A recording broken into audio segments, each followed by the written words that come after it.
reuso. Entonces vamos a hablar de tratamiento del agua, cómo se hace. Esto es obviamente una presentación muy general y vamos a hablar de cómo se hace el tratamiento del agua y qué es lo que faculta que el agua pues se le pueda reusar una vez que está tratada. Vamos a ver estas opciones, ¿verdad? De tanto de tratamiento como de reuso. Y finalmente vamos a ver, ya al último, no le dedicaremos mucho tiempo porque esto es un poquito más, una situación personal. A mí me gusta, bueno, me gustaría presentarles así un poquitito a lo que me dedico, que es cómo tratar el agua y reusarla, pero en el contexto de los sistemas descentralizados. Es a lo que yo dedico mi investigación. No los agobiaré con eso, simplemente les presentaré como de qué va. Y si me permiten, pues vamos a empezar. Entonces, como ya vimos, pues al agua la pueden contaminar un sinnúmero de entidades físicas, ¿verdad? De compuestos químicos o bien de contaminantes microbiológicos. Sí están viendo que cambian mis diapositivas, ¿verdad?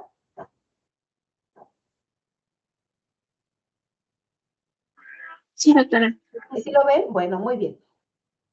Entonces, miren, llamamos de modo general tratamiento del agua a todo lo que hacemos con el agua para quitarle aquello que nos impide usarla para lo que queremos. ¿Sí? Entonces, eso es un tratamiento del agua. El tratamiento del agua puede ser, dado que el tratamiento depende de para qué queramos usar el agua, entonces el tratamiento se puede clasificar en 3 tipos, que son los que están aquí señalados en morado. El tratamiento del agua puede ser potabilización, puede ser acondicionamiento o puede ser de tipo depuración. Estos 3 diferentes tipos de tratamiento se distinguen así de para qué queremos el agua. Entonces, un tratamiento del agua de tipo potabilización, pues eso no tiene como mucho misterio, ¿no? La potabilización es el tipo de tratamiento que vuelve al agua apta para consumo humano, ¿no? Entonces, es simplemente la potabilización, es un tipo de tratamiento, es todo. Ahora, si el tratamiento no busca volver al agua apta para consumo humano, sino volverla adecuada para un uso industrial, entonces a ese tipo de tratamiento le llamamos acondicionamiento. ¿Sí? Eso es otra manera de hacer tratamiento. Y el tercer tipo de tratamiento es el que busca descontaminar el agua para poderla descargar en algún lugar, por ejemplo, en un río. Entonces, ahí tenemos el tipo de tratamiento que se llama depurador o el tratamiento de descontaminación, simplemente. Estos tratamientos, entonces, difieren en su objetivo, pero, pues, se basan los 3, pues, fíjense, en operaciones y procesos que son muy parecidos, ¿sí? O sea, no hay tanta diferencia. Bueno, sí hay diferencia, pero no así de fondo, entre lo que se hace para volver al agua potable y lo que se hace para volver al agua apta para un uso industrial.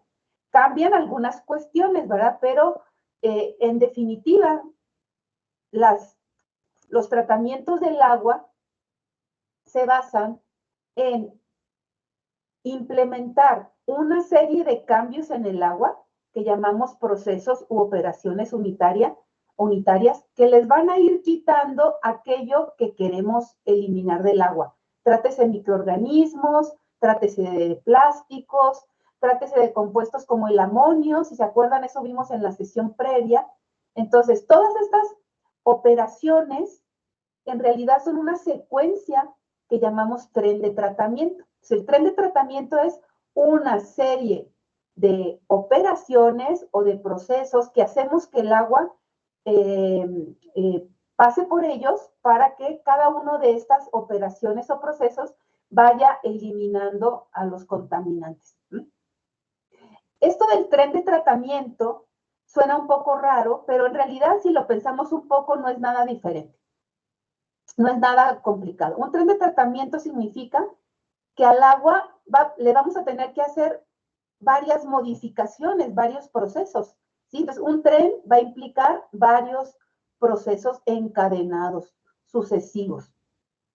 Por ejemplo, vamos a suponer que nosotros tenemos, les voy a mostrar una fotografía, si me permiten un momentito, una fotografía como esta. ¿Sí la ven estos dos conos que están llenos de agua?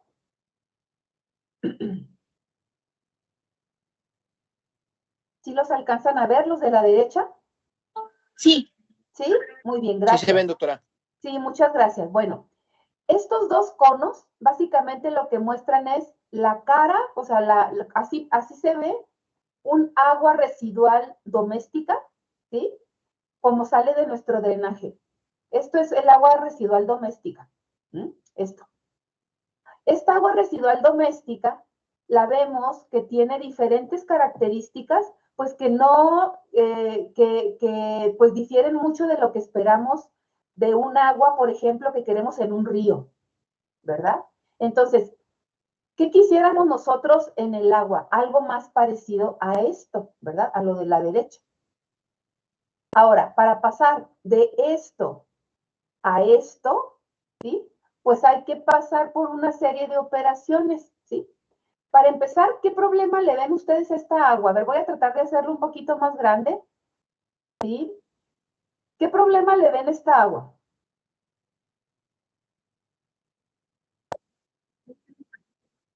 Muy bien, muy bien. Entonces, eres tú, Jessie. No veo tu nombre, pero eres tú, Jessie.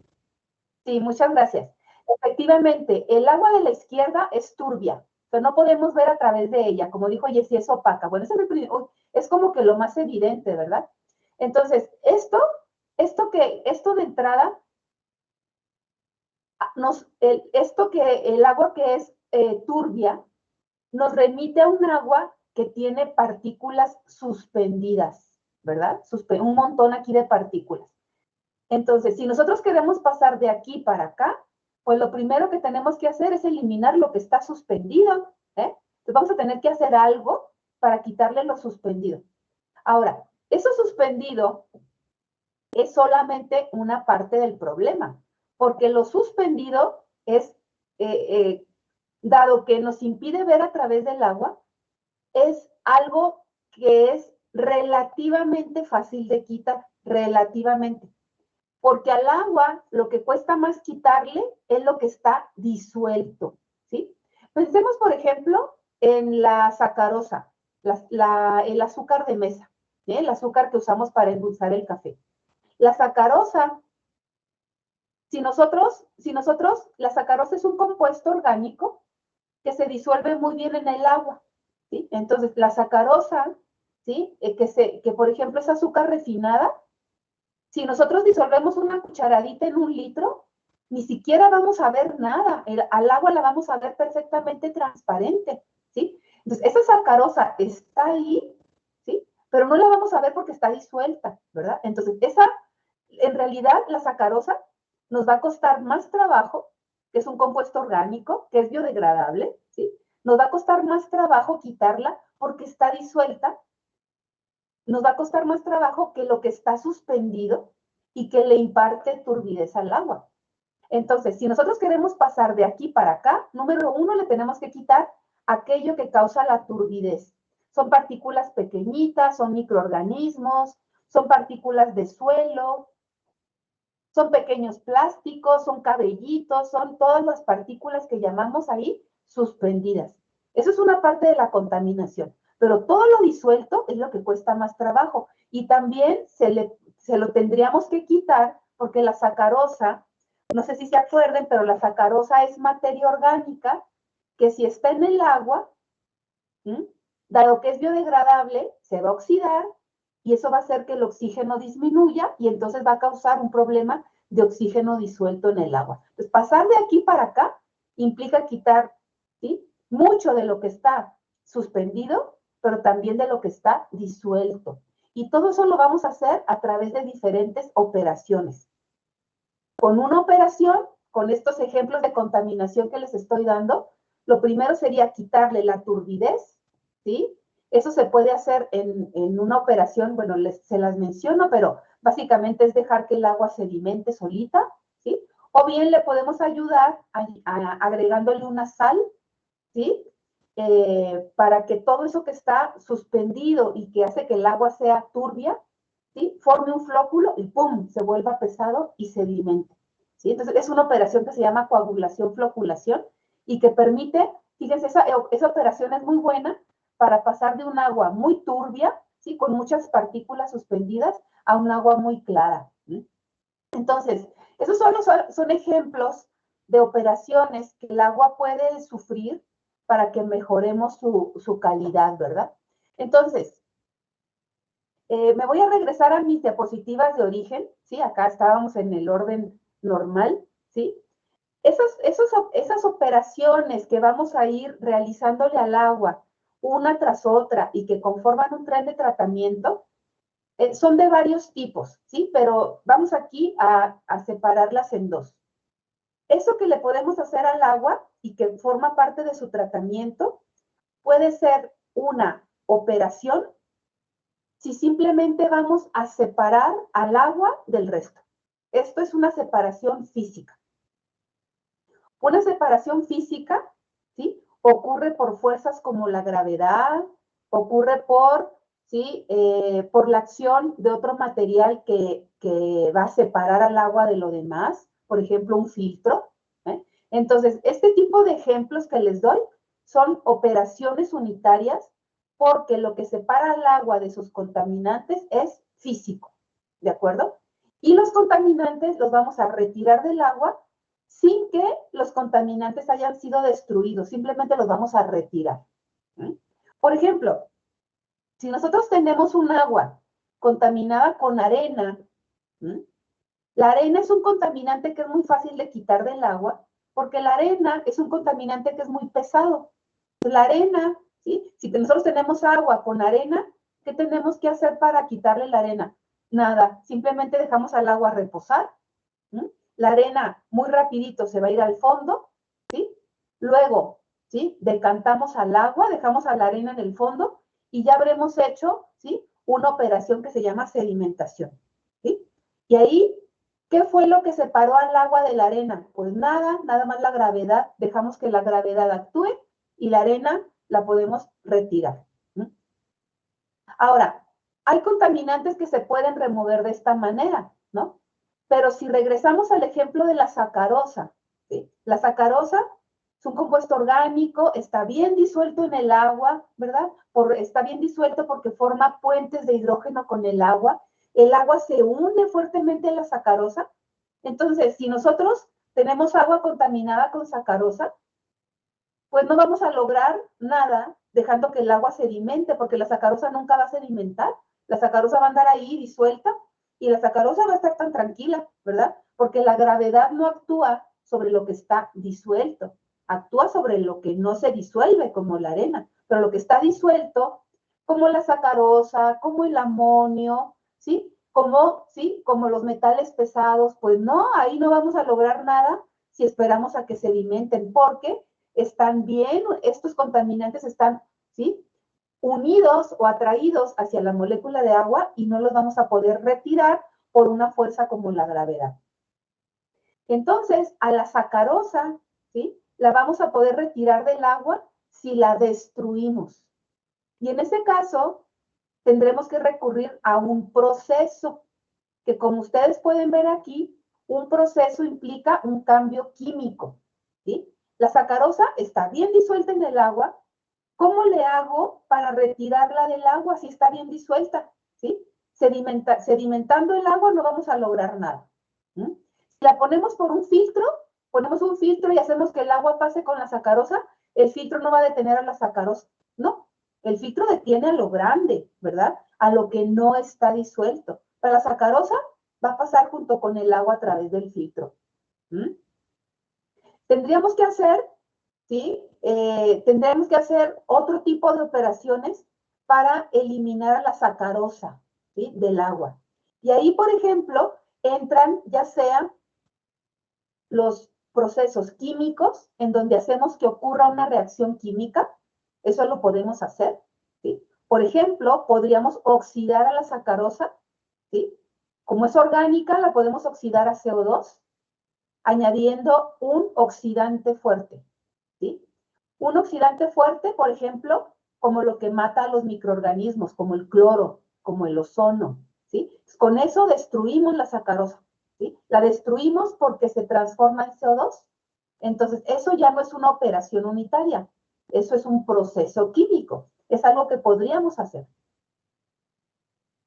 Ahora, una gran rama de los procesos de tratamiento del agua son biológicos porque usamos seres vivos para que destruyan a contaminantes como la sacarosa.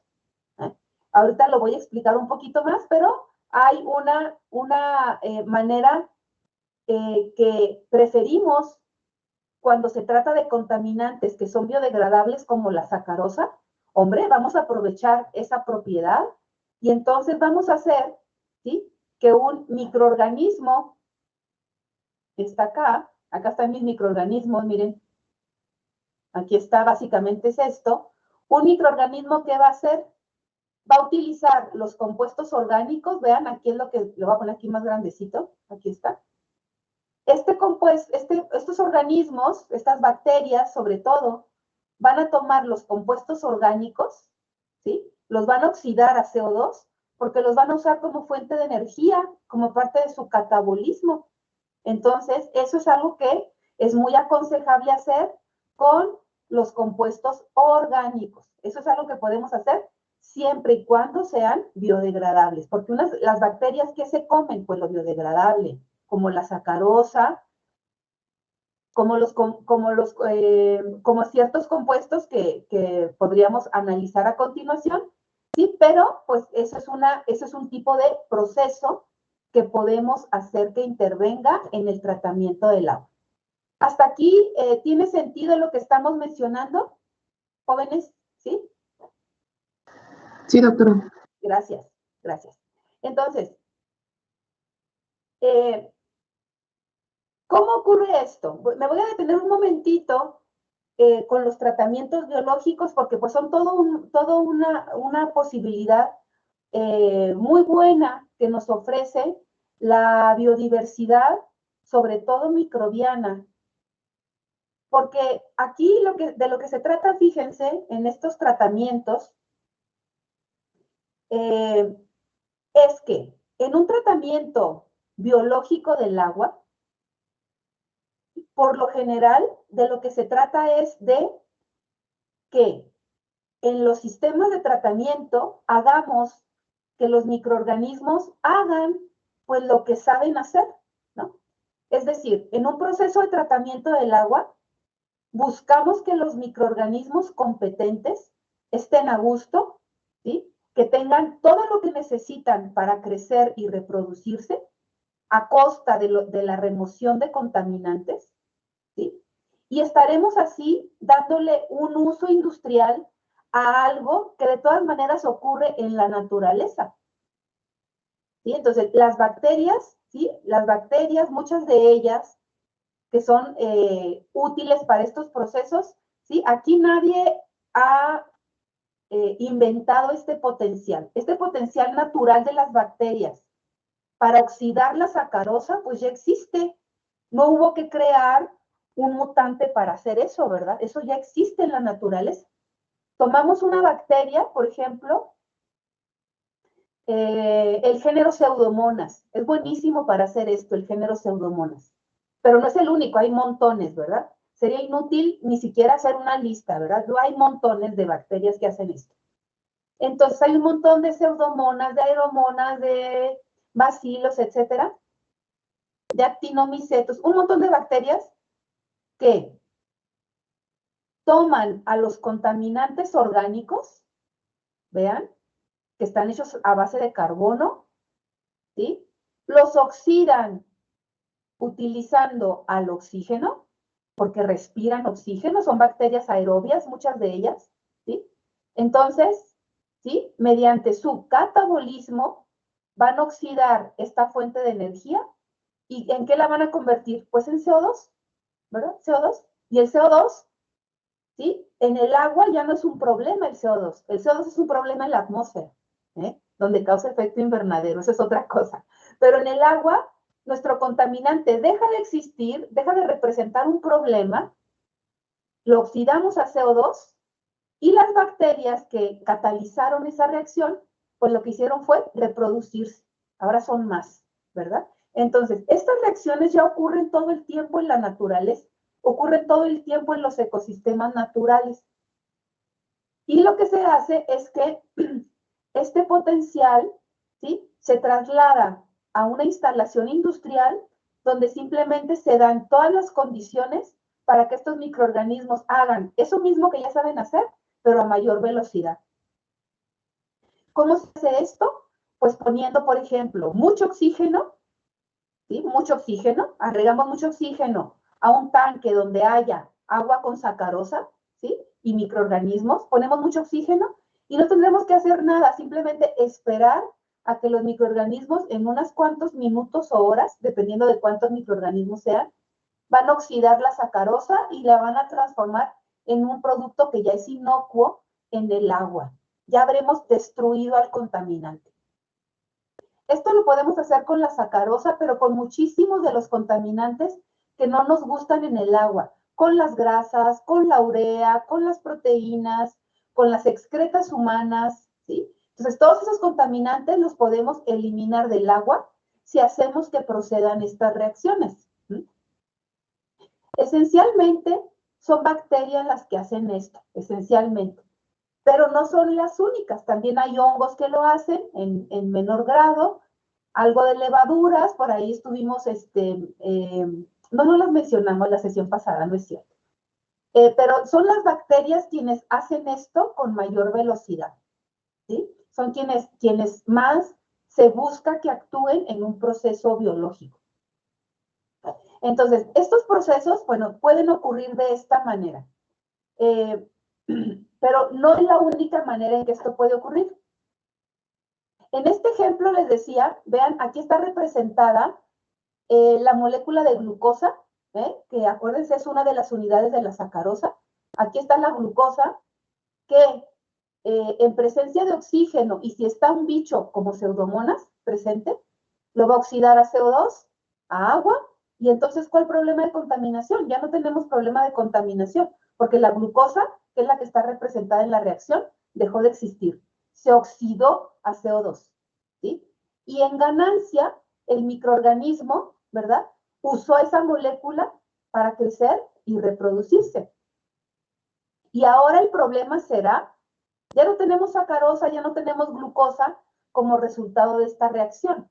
Ahora lo que tendremos que hacer es retirar a las bacterias del agua en otro proceso y ahora lo que tendremos es agua tratada, ¿sí? De esta manera las bacterias pueden hacerse cargo de los contaminantes orgánicos que están disueltos en el agua, ¿sí? Muchos de ellos no se ven, algunos puede ser que le impartan color al agua, pero no forzosamente. Entonces las bacterias son muy buenas para hacer esto en un proceso industrial, ¿sí? Entonces, este es un ejemplo de oxidación aerobia de contaminantes orgánicos.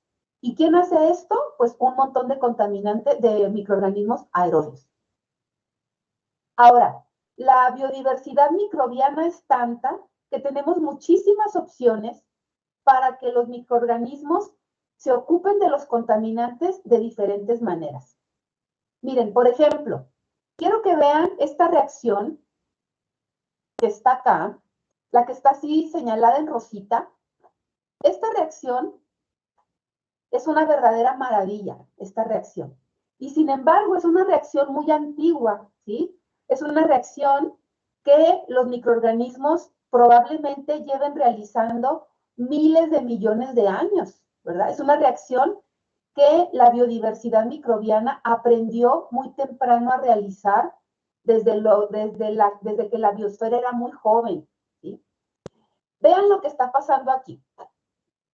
Muchos compuestos orgánicos, y aquí piensen en cualquiera que se les ocurra, una proteína, piensen en la glucosa de nuevo, piensen en la urea, no importa, ¿sí? Cualquier compuesto orgánico. Hay microorganismos, ¿sí? Anaerobios, o sea que, ¿sí? De los que no necesitan oxígeno, y estos en particular necesitan estar muy lejos del oxígeno porque para ellos el oxígeno es tóxico, se mueren. Pero estos microorganismos que son metanogénicos, vean qué maravilla, ¿sí? No sé si en medicina esto tenga alguna relevancia, creo que no, pero esta reacción es una maravilla para nosotros, ingenieros ambientales. Miren, esta es un compuesto orgánico que por acción bacteriana se convierte en CO2 y metano, ¿sí? Hay muchos bichos que pueden hacer esto. También es inútil que les ponga una lista, hay muchos, ¿sí? Y los ingenieros industriales, los ingenieros ambientales que quieran hacer esto, ¿qué tienen que hacer? Pues en un tanque cerrado, poner a estos microorganismos, poner esta materia orgánica, y esta materia orgánica va a desaparecer porque se va a transformar en otra cosa, ¿sí? CO2 y metano. ¿Alguno de ustedes me podría decir por qué esto es extraordinario o por qué es más extraordinario que lo que pasó arriba?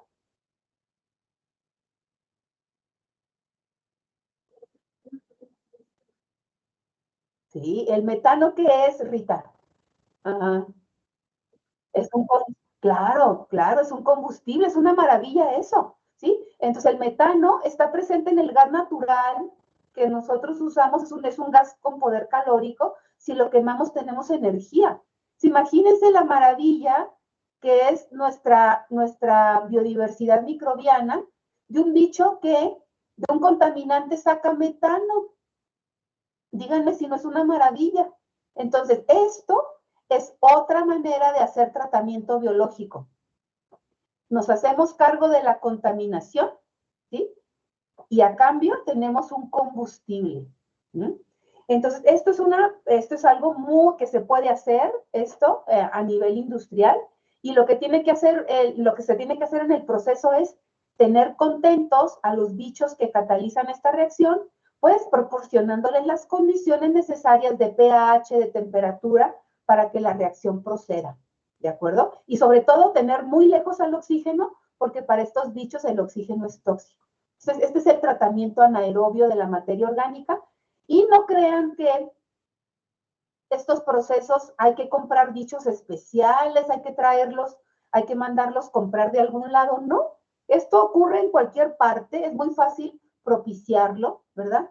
Entonces, esto es un proceso que realmente es muy benévolo, ¿sí? Y es una manera de tratar el agua, por ejemplo, en pequeñas comunidades, en rancherías, en pequeños pueblos, y esto se hace de una manera relativamente sencilla para que la comunidad tenga pues una fuente de energía alterna, ¿no? Ya saben que pues hay muy poco ya petróleo en este mundo nuestro, y esta es una manera de seguir, de producir energía renovable pues a partir de un contaminante que igual está en el agua, ¿no? Como las excretas.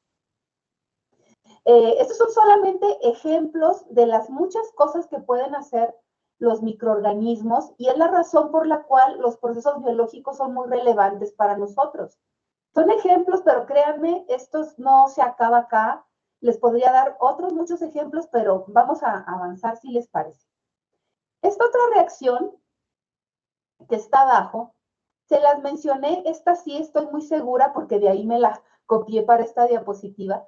Esta reacción es la reacción que les presenté en la sesión pasada, en la que yo les explicaba que no es bueno tener amonio en el agua, porque el amonio en el agua consume el oxígeno, porque hay bichos que oxidan el amonio a nitratos, ¿verdad? Bueno, vean, ese es otro potencial enorme de la biodiversidad.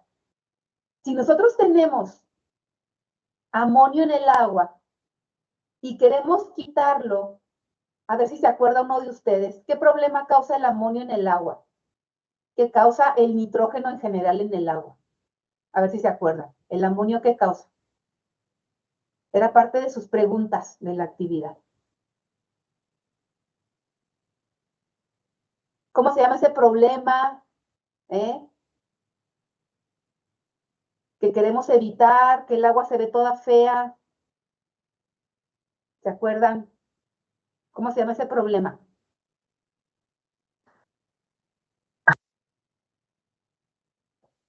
¿Quién se anima? Agua toda llena de plantas, toda llena de algas. A ver, más pistas. La eutrofización. Eutrofización, muy bien. ¿Quién me contestó? ¿Quién fue? Ya, doctora. Ay, es que no veo. Dulce, doctora. Ay, pues muchas gracias. Gracias por participar. Es la eutrofización, si se acuerdan. La eutrofización es un problema que evitamos si en lugar de liberar al amonio, ¿verdad? Fíjense, pero aquí es un poquito más complicado porque esta es una reacción, pero luego necesitamos otra. ¿Por qué? Porque fíjense, el amonio eutrofiza, pero si lo oxidamos al nitrato, este también eutrofiza. Entonces, en realidad lo que tenemos que hacer es quitar al nitrato. Pues fíjense, hay otro bicho que reduce el nitrato a N2, nitrógeno gaseoso, y ahí sí nos deshacemos del nitrógeno por completo. A este proceso se le llama, ¿sí?, nitrificación, desnitrificación. Entonces son reacciones biológicas que ya existen, pero que se tienen que poner en un proceso industrial para, quito el amonio, lo oxido con un bicho a nitrato, pero luego otro bicho transforma el nitrato a N2 y ahora sí el problema se resolvió. Ya no tengo nitrógeno en el agua, ya no tengo eutrofización, el problema se resuelve. ¿Y quién lo hizo? Pues dos grupos bacterianos independientes, y eso es de lo que se trata con el proceso, con los procesos biológicos. Hacer uso de estas capacidades de los microorganismos, capacidades catabólicas para, ¿sí?, a través de estas reacciones, destruir a los contaminantes, como en el caso de las reacciones de los ejemplos de arriba, o bien transformarlos en algo que ya no sea un problema en el agua. De eso se trata el tratamiento biológico. Entonces, tenemos muchísimas opciones para tratar el agua. Tenemos muchas opciones, ¿sí? Y estos procesos que les estoy mostrando aquí, estoy agrandando mi diapositiva, si están viendo que cambió, ¿verdad? Tengo aquí un cuadro y tengo aquí pues varios nombres, ¿sí? No quisiera explicarlos de uno por uno, pero los mencionaré así brevemente. Estos procesos son parte de las muchas opciones que existen.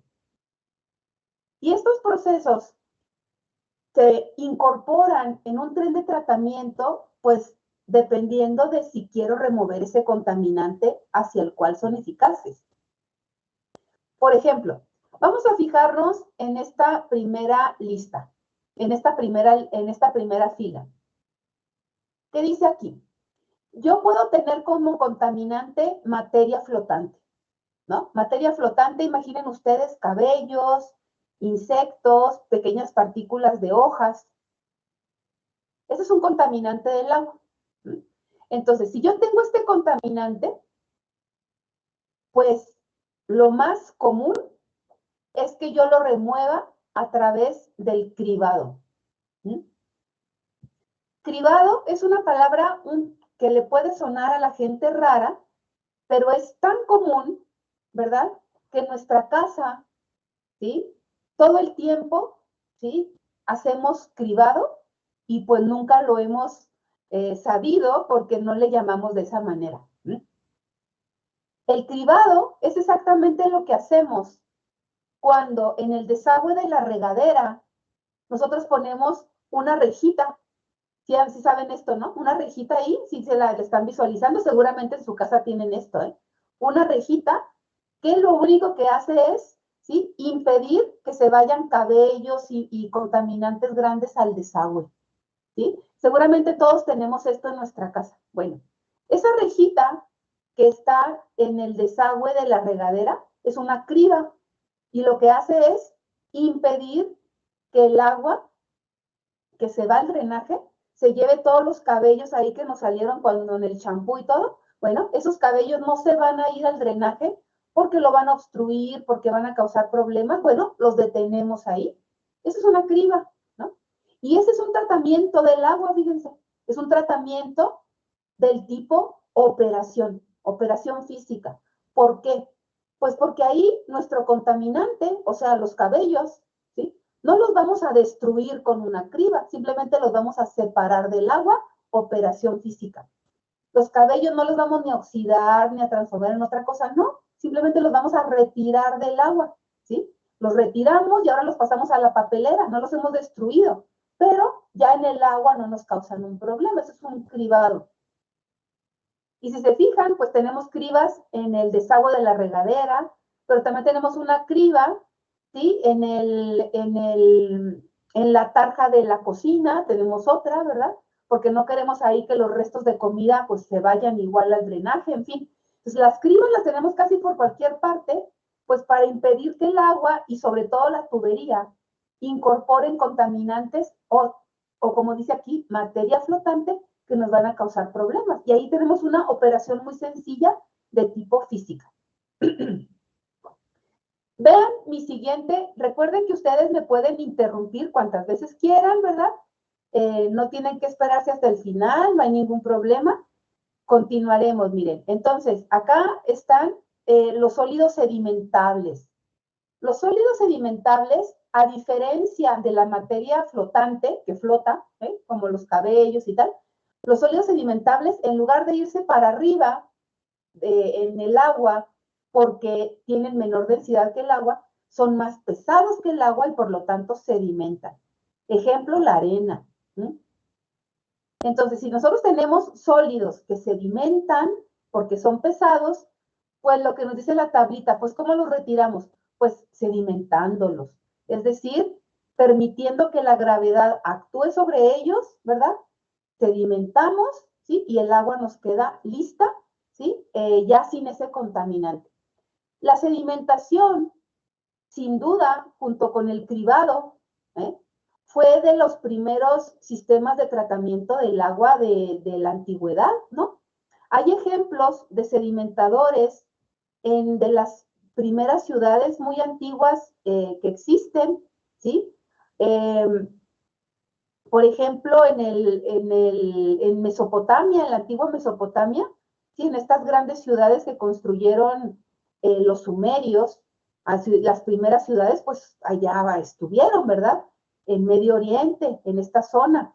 Entonces, en Medio Oriente, en lo que es hoy Irak, en el Valle del Indostán también, en este tipo de lugares, en ciudades muy antiguas, pues ya tenemos ejemplos de sedimentadores, de tanques o de cisternas donde el agua se almacenaba y donde hay evidencia de que el agua, bueno, eso que caía, que del agua que, esos sedimentos que se iban formando con el agua que se almacenaba, pues hay evidencia de que esas poblaciones los retiraban, ¿verdad? Es una operación muy antigua, pues porque es muy sencilla, ¿verdad?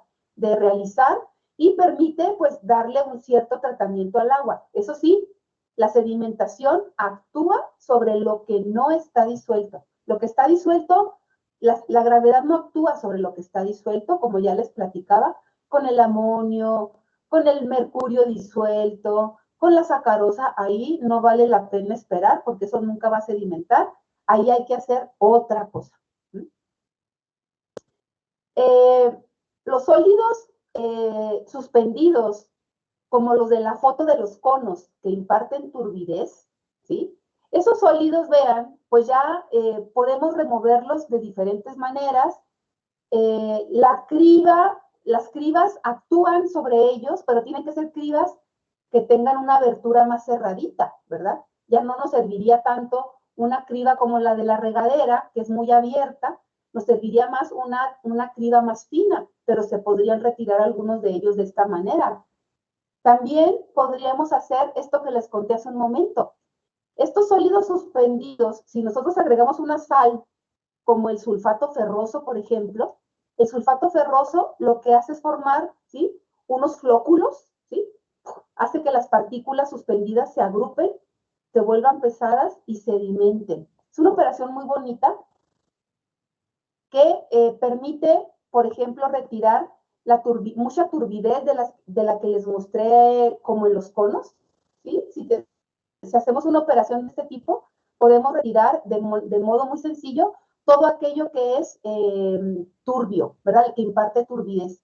Por ejemplo, partículas de arcilla, partículas de algas, por ejemplo, ¿sí? Si tenemos un cuerpo de agua que tiene muchas algas, las podemos retirar añadiendo un coagulante. También podríamos hacer eso. Entonces, vean que tenemos muchas opciones, ¿verdad? Para retirar los contaminantes. Vean que aquí, por ejemplo, cuando hablamos de materia orgánica biodegradable, lo mejor es hacer un proceso biológico, como los que les mostré hace un momento. Hacer que las bacterias, ¿sí?, destruyan los contaminantes, ya sea en sistemas aerobios o de los anaerobios que producen metano. Tenemos un montón de opciones, es una maravilla lo que está a nuestra disposición, ¿sí? Pero aquí hay que tener muy presente que los microorganismos son muy buenos removiendo lo biodegradable. Pero lo que no es biodegradable, pues ahí sí, los microorganismos carecen muchas veces de las enzimas necesarias para oxidar un compuesto, por ejemplo, como las dioxinas, si los recuerdan, las dioxinas, ¿no? Las dioxinas, los plásticos, muchos contaminantes antropogénicos, sintéticos, muy complejos, ¿sí? Los microorganismos no tienen las enzimas necesarias para oxidarlos y pues simplemente no los degradan, ¿sí? Esos compuestos ya son compuestos persistentes, ¿no? Y con esos, pues ahí ya lo que se puede hacer es no oxidarlos con organismos que los van a transformar a CO2, sino oxidarlos ya con algo muy fuerte, ¿sí? Oxidarlos, por ejemplo, ¿sí?, con dicromato de potasio a alta temperatura, ¿sí? Si se llaman procesos de oxidación química, son procesos que son factibles, que son mucho más costosos que los biológicos, pero que por lo general se reservan únicamente para la materia orgánica persistente. Lo biodegradable no se suele oxidar de esta manera, ¿no? Lo biodegradable se oxida biológicamente y lo persistente, ¿sí?, como los ascareles, como las dioxinas, como los pesticidas, que por ahí mencionamos también, los pesticidas organoclorados, ahí sí es mejor, o sea, lo que nos queda con ellos es oxidarlos químicamente. Otra opción, como dice aquí, es el carbón activado, ¿sí? ¿Conocen ustedes las bondades del carbón activado, jóvenes galenos? ¿Lo conocen? ¿Sí, Rita?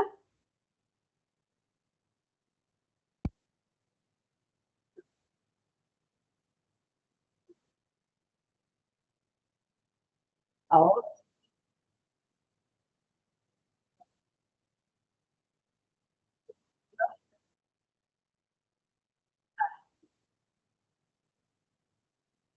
sí.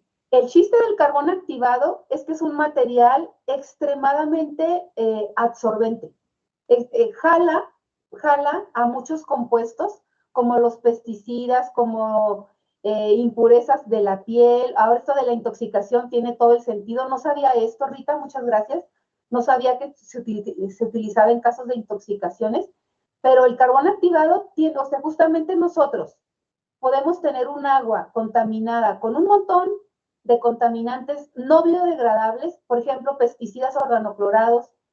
Si recuerdan, son más tóxicos los organofosforados. Entonces, no queremos tomar agua con eso, ¿ok? No queremos tomar agua que esté contaminada con hormonas, no queremos contaminar agua contaminada con metales pesados. Y el carbón activado lo que hace es como un imán hacia estos compuestos, hacia muchos de estos compuestos persistentes y hacia metales pesados. Los atrae. No los destruye, los atrae. Entonces, nosotros, por eso ustedes eh, a lo mejor en su casa, tienen ustedes estos cartuchitos de carbón activado que se adaptan al grifo de la casa, pues para mejorarle un poco su calidad, porque con un filtro de carbón activado, nosotros podemos darle un muy buen tratamiento al agua que nos llega a nuestra casa, ¿no? Entonces, si a nuestra casa nos llega agua ahí como de color sospechosón, con un olor raro, y que a lo mejor tiene pesticidas y que a lo mejor tiene, sí, el carbón activado se va a hacer cargo de muchos de estos contaminantes, porque el agua va a pasar a través del filtro, va a pasar el agua, ¿sí? El carbón activado los va a absorber y el agua sale, ¿sí? Sin olor, sin color, ¿verdad? Sin esos pesticidas, sin esos metales pesados. Eso sí, el cartucho habrá adquirido todos esos contaminantes y al cabo de un rato ese carbón activado hay que cambiarlo por otro, ¿verdad? Hay que cambiarlo por otro que ahora esté nuevo y que siga cumpliendo con esta función. Y por eso tiene todo el sentido del mundo, pues sí, efectivamente hay como un boom de productos de higiene personal, ¿sí? Si se fijan, seguramente se habrán fijado que ahora nos venden shampoo con carbón activado y un exfoliante con carbón activado y una no sé qué con carbón activado. Y pues ahí sí yo no vería ni problema ni mucho consumismo. Simplemente el carbón activado es buenísimo para retirar pues lo que nuestra piel pudiera absorber. Y pues la aplicación que cuentas, Rita, tiene todo el sentido del mundo. Pero entonces son procesos que también podríamos usar para retirar materia orgánica persistente del agua. El nitrógeno, como les decía, es uno de los contaminantes más latosos de eliminar porque, para empezar, es muy pequeñito, está bien disuelto en el agua. ¿Sí?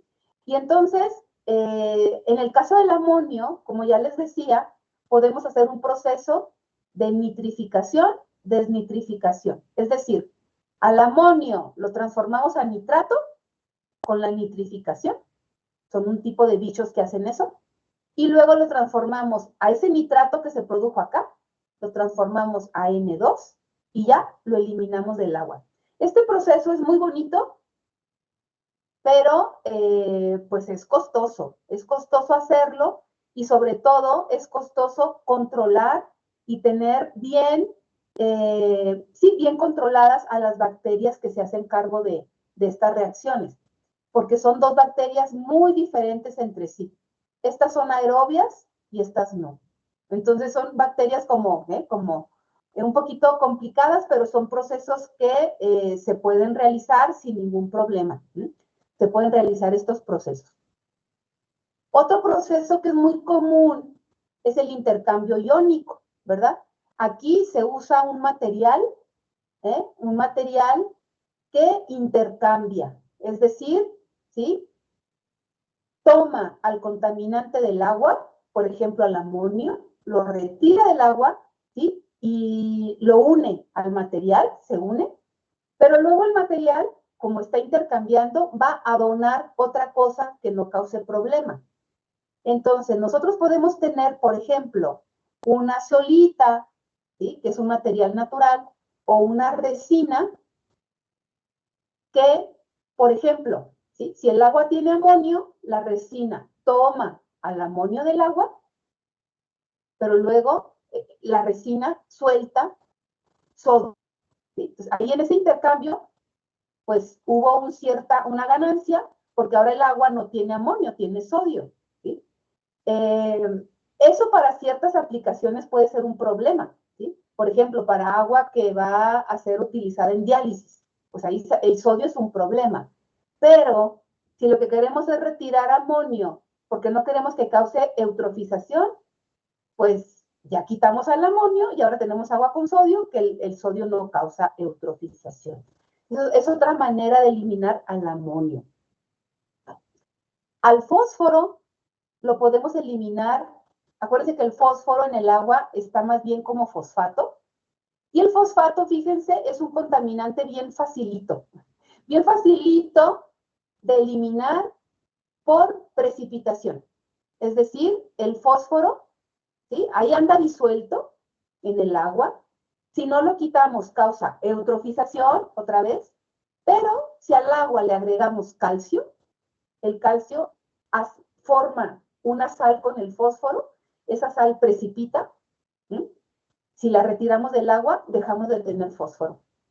¿Sí? Entonces, una reacción también es una manera de quitar fósforo, precipitándolo en una reacción química. ¿Sí? Otra manera de eliminar fósforo y también nitrógeno es usar plantas en un proceso de tratamiento. Porque una planta, ¿sí? Si ponemos nosotros a actuar a una planta lo que quiere es nitrógeno y fósforo.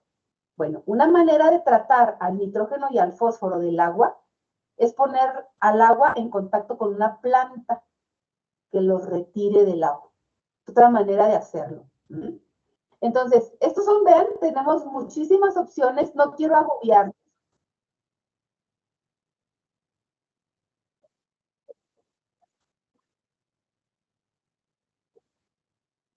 Todas, Rita, porque todas las plantas necesitan nitrógeno.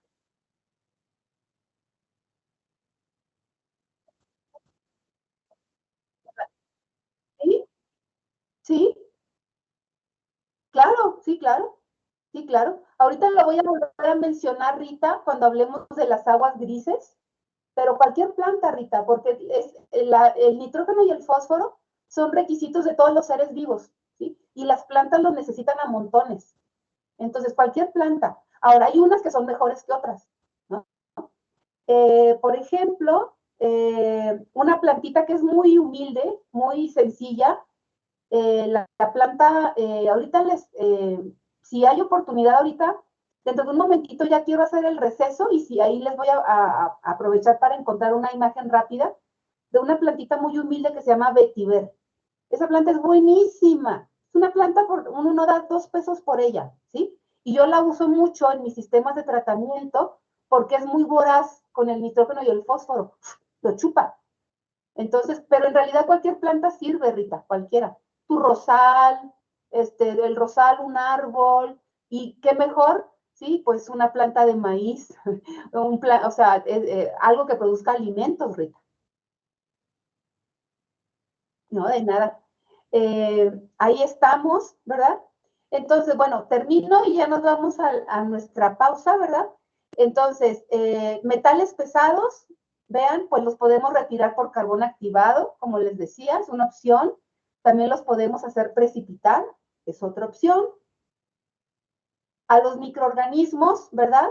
Si es lo que nos molesta, pues los podemos clorar.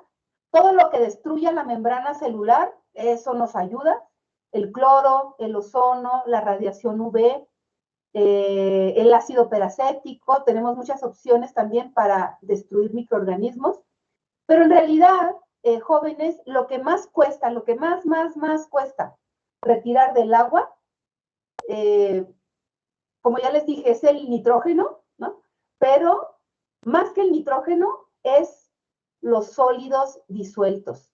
Realmente todas las sales que trae el agua, por ejemplo, en los cloruros, el sodio, el calcio, los sulfatos, todo lo que hace a un agua salina, eso es lo que más cuesta remover. Por eso es tan costoso, jóvenes, potabilizar el agua de mar, porque el agua de mar no está contaminada tanto con microorganismos o con materia orgánica. El problema del agua de mar son las sales.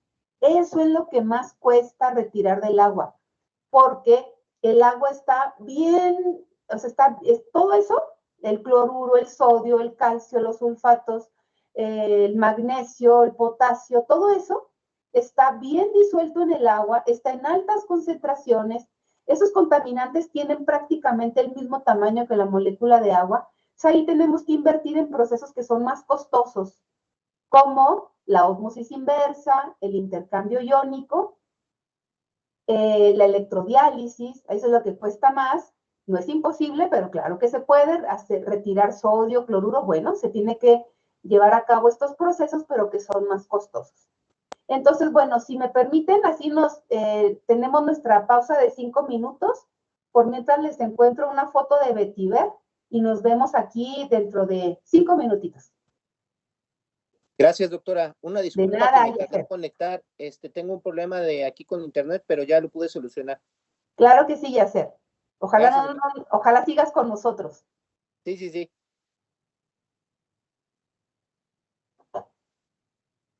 ¿Cómo está esta cuestión del tratamiento, del tren de tratamiento? Miren, este que ven ustedes aquí, Este es un diagrama de bloques de un proceso convencional para tratar el agua residual doméstica. A este proceso se le llama de lodos activados y es el proceso que más se usa para tratar el agua residual doméstica en una ciudad. Una planta estos procesos son muy antiguos, tienen más de 100 años que se utilizan en las ciudades. Y vean cómo es el tren de tratamiento, ¿sí? Vean. El agua residual de las ciudades, ¿sí? Se reúne, ¿no? En una tubería y primero se le criba, es decir, se le pasa por una rejita en donde aquí se le retira todo lo grande, las bolsas, los animales muertos, lo muy grande que pueda traer el agua, se le retira aquí. Luego el agua se pasa por un tanque donde se le deja sedimentar, ¿sí? Para retirarle la arena. Por eso se llama esto un desarenador, ¿verdad?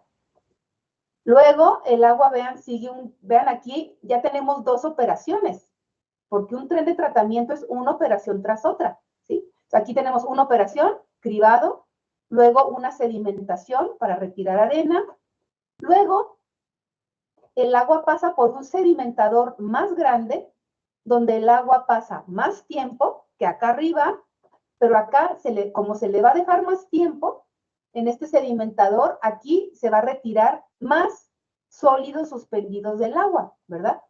Se van a retirar los sólidos como van a sedimentar, se van a recuperar, se van a eliminar desde la base del tanque, pero el agua sigue su curso por acá.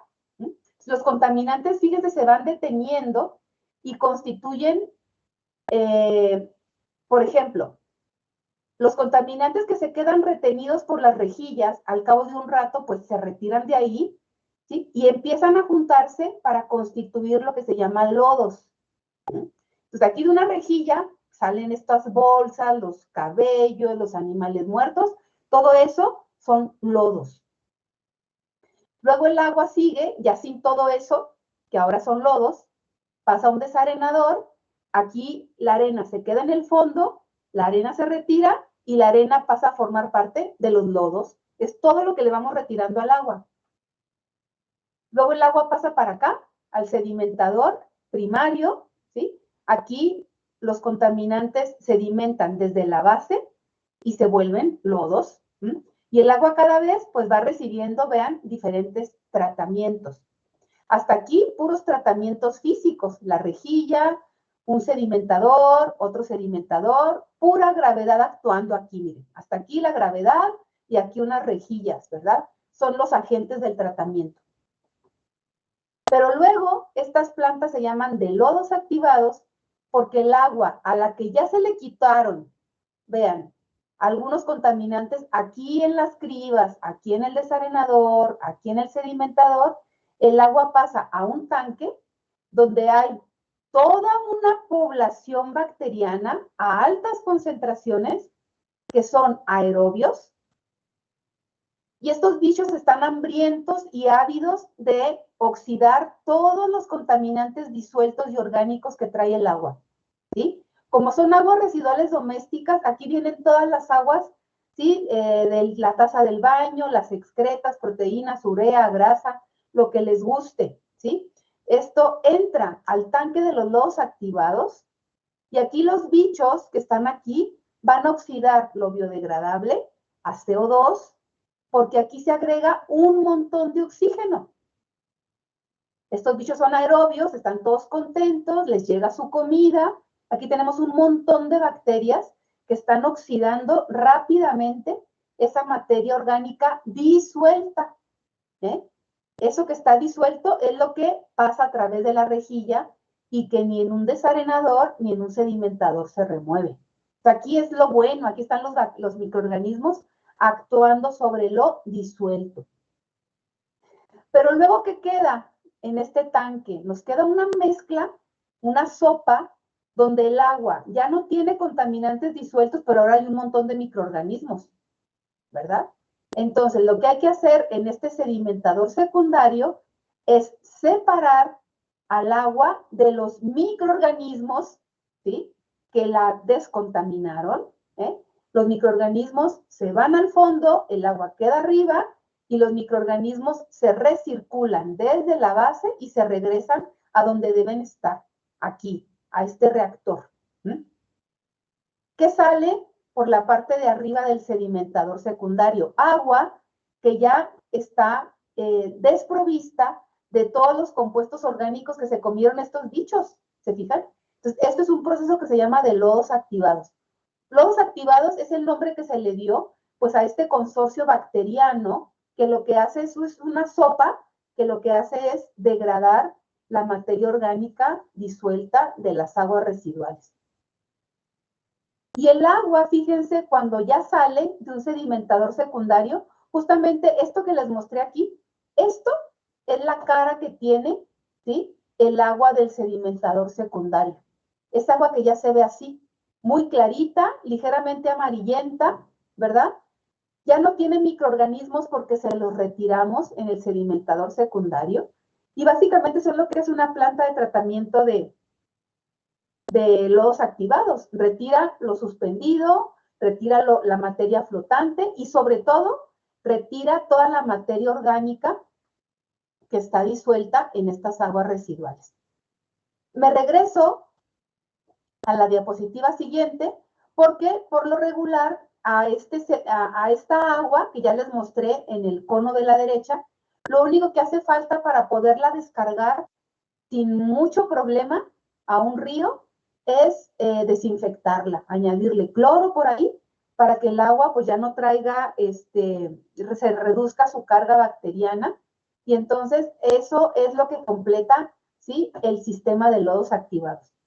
Es muy probable que en la ciudad en donde ustedes vivan, si tratan su agua, que desgraciadamente no es la generalidad de los municipios de México, pero en las ciudades medianas y grandes de nuestro país, pues por lo general, cada una de ellas tiene pues al menos una planta de estas, ¿sí? Una planta que funciona más o menos igual que lo que les acabo de decir, para que el agua que queda aquí ya no represente todo el problema del agua residual cruda, ¿verdad? Esta agua tiene esta apariencia y esto es a lo que le llamamos agua residual tratada, ¿sí? Y toda ciudad que tenga un proceso de lodos activados como el que les acabo de contar, pues produce grandes cantidades de agua residual tratada, que esa agua a lo mejor ustedes la han visto circular en pipas, ¿no?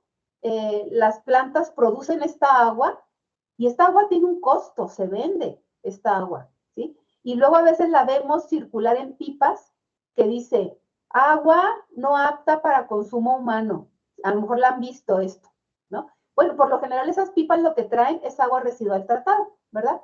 Esa agua se vende, esa agua sirve para regar banquetas, sirve para regar jardines, sirve para usar en construcción, sirve para, pues se puede descargar en un río, ¿verdad? Un río lo que debería recibir es agua de ese tipo, no agua residual bruta, ¿verdad? Entonces, el agua residual tratada se vende pues porque tiene un valor, ¿sí? Ese valor cada vez es más grande, jóvenes, cada vez es más grande porque pues tenemos un problema de abastecimiento serio y para muchos usos esa agua es perfectamente válida, ¿verdad? Entonces, a lo mejor, ¿sí? Ahorita nosotros no nos hemos visto obligados a comprar este tipo de pipas, pero muchos procesos industriales sí compran esta agua, ¿eh? Esta agua, como vamos a ver a continuación, tiene muchos usos. ¿Vamos bien hasta aquí? Sí, doctora. Sí, muy bien. Ahora, yo les presenté un tren de tratamiento, este que está aquí, es un tren de tratamiento para descontaminar agua residual, ¿ok? Es un tren, ¿se acuerdan que les dije que había 3 tipos de tratamiento? Potabilización, acondicionamiento y descontaminación. Este es el tren un tren de descontaminación, ¿sí? Es un tren típico y le llamamos proceso de lodos activados, ¿sí? Porque en el centro, en el corazón de este proceso, está este reactor biológico que oxida materia orgánica. Un proceso de potabilización es muy distinto, ¿sí? Es bastante distinto. Se los voy a mostrar aquí 2 ejemplos para que los conozcan. El de arriba es un proceso de potabilización de agua superficial, típico. No tiene que ser forzosamente así, pero esto es muy típico, ¿sí? Por ejemplo, si una ciudad se abastece de, por ejemplo, es muy probable que use este tren de tratamiento. ¿Lo alcanzan a leer?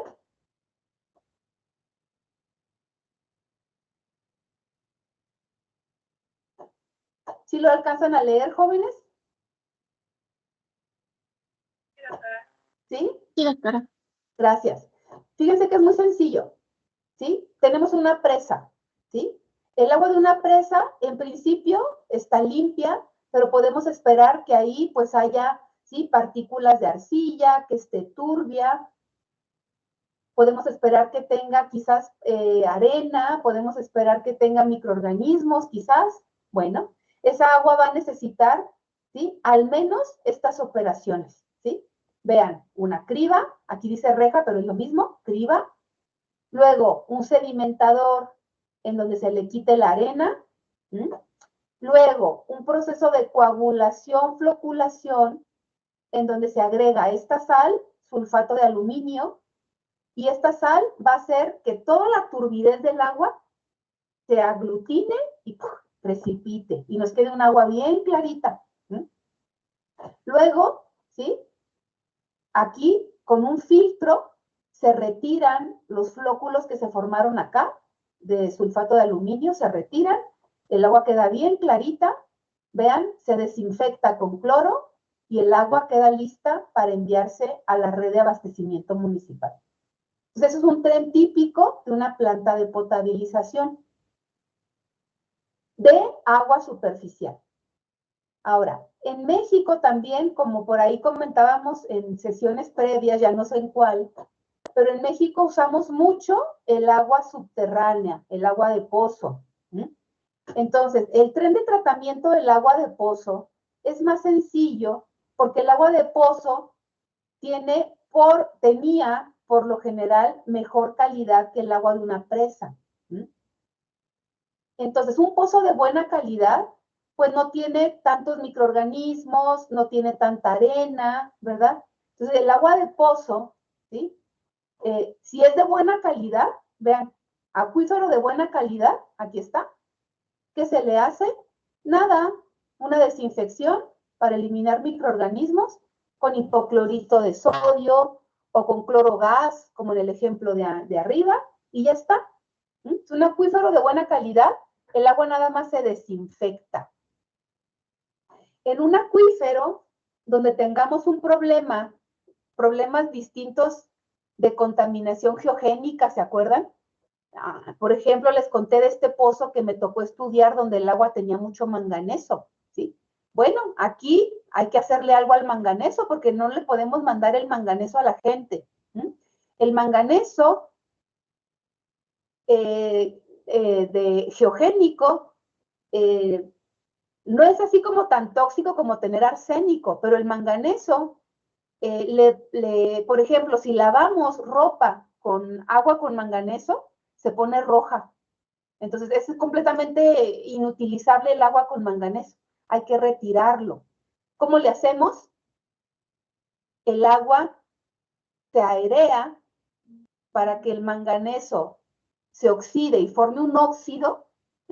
Ese óxido precipita, lo podemos quitar porque es un sólido y ya nos queda agua, ¿sí? Sin manganeso.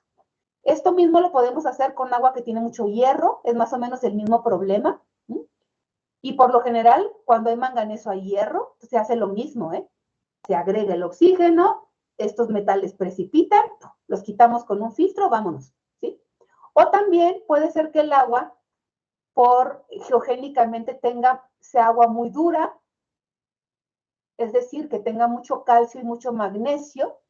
Estos son contaminantes que no son tóxicos, no llegan es raro que estén presentes como para ser tóxicos, pero esta agua es la que luego forma mucho sarro en los calentones, ¿no? Entonces es también puede ser problemático tener agua que sea muy dura.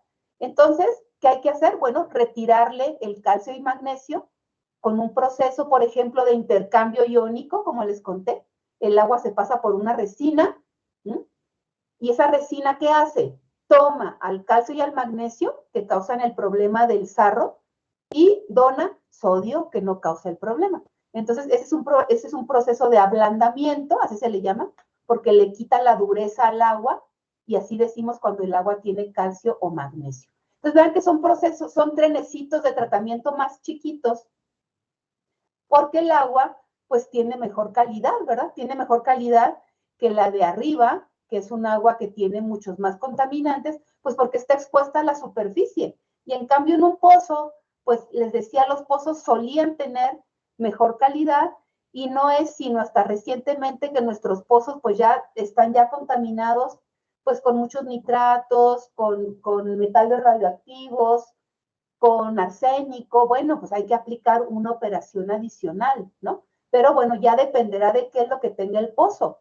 Si el agua tiene arsénico, el tren de tratamiento es diferente, ¿eh? Les aclaro, pero bueno, no podríamos ver todos los trenes de tratamiento que hay, ¿verdad? Depende mucho de del contaminante que exista, pero esos son como ejemplos para que ustedes se imaginen al tratamiento, pues como una serie de operaciones que le vamos haciendo al agua y que van mejorando su calidad. Ahora, nada más les voy a mostrar aquí. Este es un tren de tratamiento mucho más complejo. No lo voy a explicar así mucho, pero otra vez los trenes de tratamiento dependen de qué tenga el agua, ¿verdad? Si nos fijamos en este tren de tratamiento, no se lee muy bien. Aquí ya se lee un poquito, se lee mejor. Entonces, cada una de estas operaciones, lo que va a ir haciendo es retirar un contaminante o más de uno. ¿Cuál es la lógica de estos trenes? ¿Cuál es la lógica de haber puesto esto? ¿Sí? Y en ese orden. La lógica detrás de esto, a ver si lo voy a tratar de explicar acá. Miren, en esta escala está el tamaño de los contaminantes. Vean, 10 a la 5 micrómetros. ¿Sí? Estos son los contaminantes grandotes. Estos son los contaminantes que por su tamaño podemos ver incluso en el agua. Pero si nos vamos a la izquierda, vemos que el tamaño de partícula disminuye hasta llegar, vean, 1 por 10 a la menos 5 micrómetros. Si un contaminante tiene este tamaño, ya no lo vemos para nada, ¿sí? Y aquí lo que va a cambiar no es solo el tamaño, sino la relación que existe entre ese contaminante y el agua. Si un contaminante es muy grandote, tan grandote que lo podemos ver, pensemos en una partícula de arena, pensemos en un alga en una alga pequeña, pensemos en un trocito de plástico, ¿sí? Estamos hablando de contaminantes grandes. Bueno, estos contaminantes grandes, por su mismo tamaño, el agua no los puede disolver, sino que o están suspendidos o flotan, dependiendo de su densidad. A estos contaminantes grandotes los eliminamos por cribado, por sedimentación o por filtración. Podríamos hacer eso. Pero vean que entonces las operaciones que por ahí les mencioné, pues se destinan a los contaminantes. Vean, por ejemplo, el cribado se destina a los contaminantes grandes, pero los chiquitos no los podemos remover por esta vía. Entonces, esta imagen resume que las operaciones de tratamiento del agua, en general, pues dependen del tamaño de los contaminantes. Las más sencillas son las que remueven lo más grande. Y lo más grande, como repito, como ya repetí, es lo que no se puede disolver. O está suspendido o está flotando en el agua, como los cabellos, como los insectos, como la arena, ¿sí? Entonces, todo eso es lo fácil, ¿sí? Y la lógica aquí es que lo fácil se hace primero. Por eso el cribado es una de las operaciones que primero se hacen. El agua puede estar muy contaminada, pero lo primero que hay que hacer es quitarle lo grande. Y lo primero que se pone es una criba. Luego, pues, ya que le quitamos lo más grande, pues podemos proseguir con la sedimentación, ¿sí? Esa es la lógica. Los contaminantes se eliminan primero los grandes, que es lo más fácil, y luego el tren de tratamiento lo que va haciendo es colocar las operaciones destinadas a remover lo más chiquito. Por ejemplo, en el medio de esta escala están las partículas que imparten turbidez, ¿verdad? Entonces, esas partículas que imparten turbidez, vean, son las que podemos remover por coagulación, floculación. Esa operación que implica agregar una sal para que esos contaminantes se unan y sedimenten. Entonces, esto lo destinamos a contaminantes de tamaño medio, ¿sí? Entonces, esta operación de coagulación la ponemos en un tren de tratamiento, pero ya después del cribado, de la sedimentación, si se fijan. Lo más difícil, como les decía, del tratamiento del agua es retirar los contaminantes más chiquitos, los que están disueltos, ¿sí? Y los disueltos, vean, pues se eliminan de diferente manera, dependiendo de qué se trate, ¿sí? El amonio, el calcio y el magnesio, pues por intercambio iónico, ¿sí? Los metales pesados, los pesticidas, ¿sí? Pues por absorción en carbón activado, por ejemplo. Los cloruros, el sodio del agua de mar, pues por electrodiálisis o por ósmosis inversa.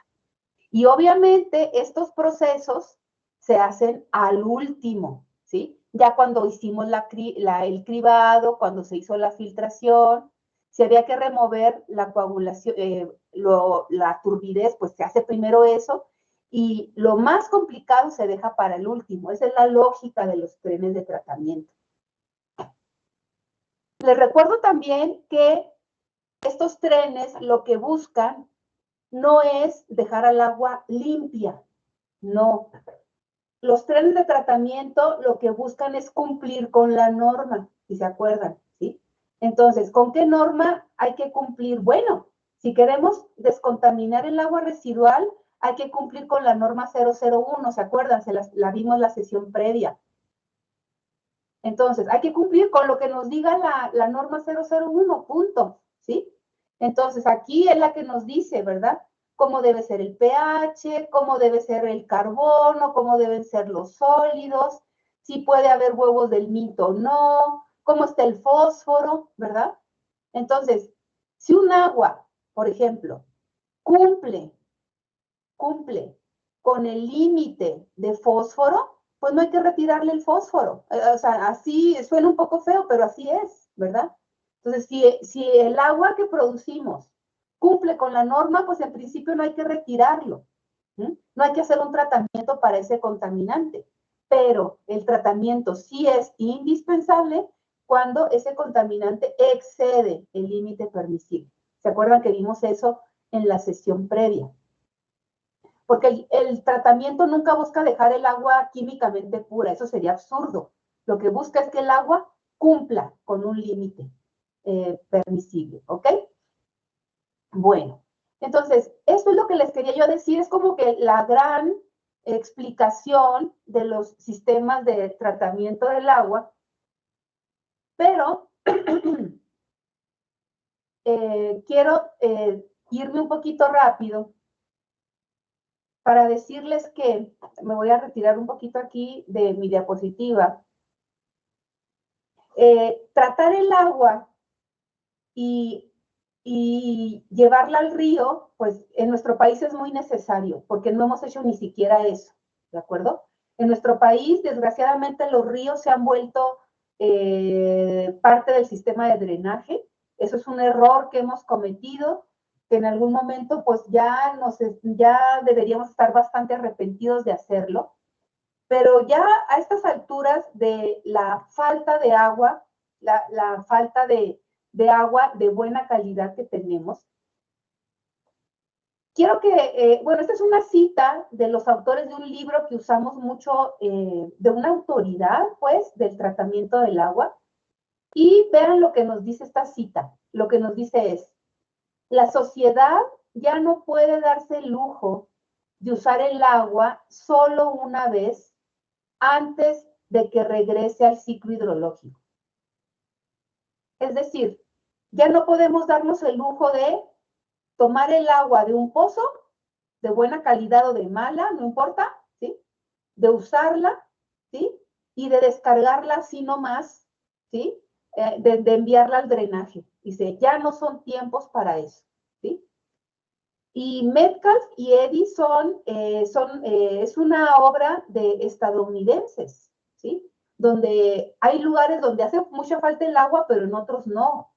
Entonces, esto para que vean que esta situación del agua, pues es mundial, ¿verdad? Tenemos un problema del agua en muchas zonas del mundo, ¿sí? Y el tratamiento del agua, como dice la cita, pues ya es obligatorio que ese tratamiento del agua esté acompañado de su reuso. El reuso, ¿sí? El reuso del agua es posible porque lo vamos a poder implementar de muchas maneras, pero sobre todo me quiero platicarles a ustedes aquí como las tendencias que existen, porque el agua residual que recibió un tratamiento, como esta que les enseñé acá, esta de aquí, esta del cono, esta es agua residual cruda, esta es agua residual tratada si pasó por el tratamiento de lodos activados. Y es un agua que se ve muy bien, pero tiene su nivel de contaminación, ¿verdad? Aquí, por ahí hay un poquito de sólidos, a lo mejor hay amonio, a lo mejor hay metales pesados, bueno, en fin. Esto es agua residual tratada, ¿así? Y esto forma parte de las que se llaman nuevas fuentes de abastecimiento. Abastecimiento que es el agua que nos llega a nuestra casa. Y esa antes nos llegaba agua de un pozo, agua de una presa, agua de un río. Es raro esto en México, pero es posible.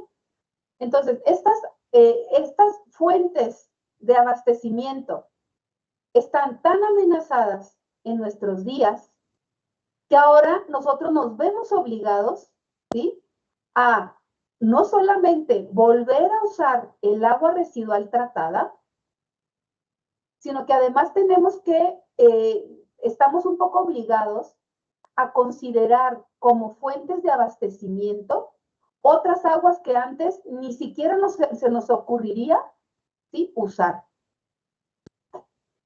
Estas de acá son las que se llaman nuevas fuentes de abastecimiento, pero en realidad esto de nuevas hay que tomarlo con un grano de sal, porque aquí, por ejemplo, está el agua de lluvia, el agua pluvial.